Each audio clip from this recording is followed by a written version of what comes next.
আসসালামু আলাইকুম রহমতুল্লাহ। জন্ম হওয়া যতটা স্বাভাবিক, মৃত্যু ততটাই স্বাভাবিক।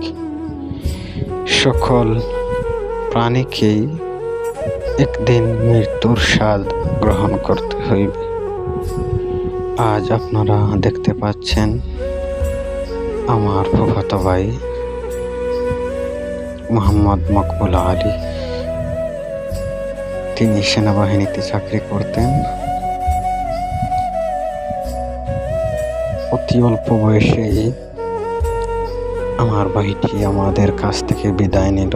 রব্বুল আলামিনের ডাকে সাড়া দিয়ে তিনি আমাদেরকে রেখে চলে গেলেন।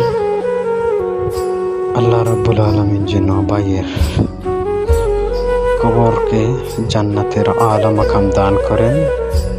আপনারা সবাই আমার ভাইয়ের জন্য দোয়া করবেন। আর পরিবারের সকল সদস্যরা যেন ধৈর্য ও সবর ধারণ করতে পারে, সেই তৌফিক যেন আল্লাহ রাব্বুল আলামিন দান করেন। আমিন।